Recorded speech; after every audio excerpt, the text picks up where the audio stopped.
When we are literally, I've seen it in my own world. I'm sure you have seen it. I know actually you've seen it in your own world. If you just reflect on it, I'm sure you'll find dozens, if not hundreds of ways that this is true in your life. That when you're quiet enough and you're content and you're neutral and you're grounded, it's divinity that's expressed through you. Like love and compassion and kindness is not a concept you pick up from society that you pour back into society. There are concepts of love, kindness, and compassion that we've picked up from society, but those are mimics of the real one.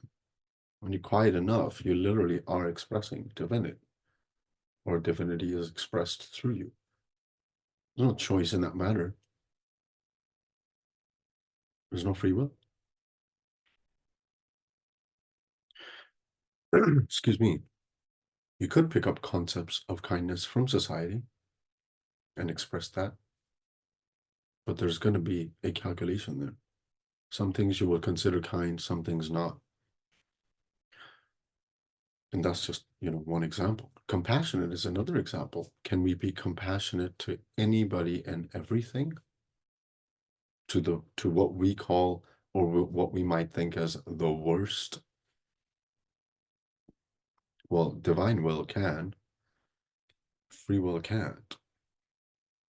Personal will can't.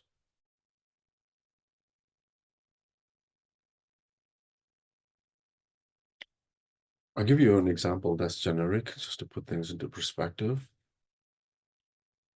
We live in a society that is not compassionate to perpetrators.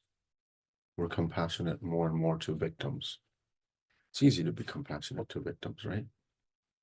If somebody has been hurt by another person, we're more likely to be compassionate to the person that's hurt. But if we start to see more, we can be compassionate to the person that hurts others, because we can see that the person that hurts others is also hurting. That's why they're hurting others. So we just see more. That's a very generic example, but that's one example of how compassion is one quality that, if genuine and does not come from a concept or a mimic, then it's literally for all, beyond what we think might be right or wrong. And that's the same with love. Love is not selective. We can't love some people and not others. That's not love. That's a concept of love. We cannot love these people more than those people, or this one person more than that one person, because that's a concept of love. It comes from personal will. I'm not saying it's bad or good, right or wrong. It's just on its own level of consciousness. There's higher levels of consciousness where love is not selective. It is for all. You love kittens and you don't love cobras. That's one way to explore.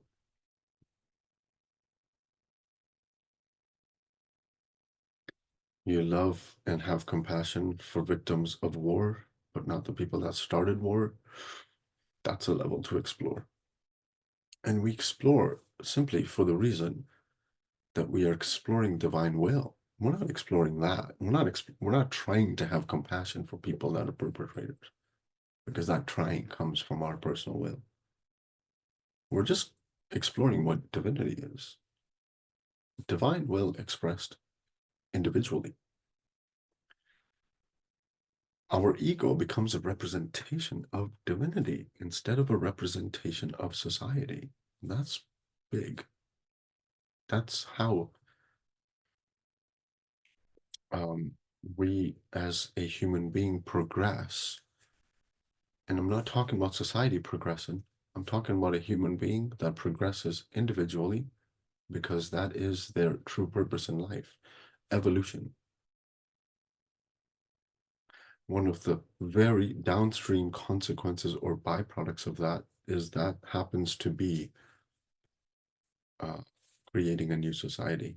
But that's not what we're after.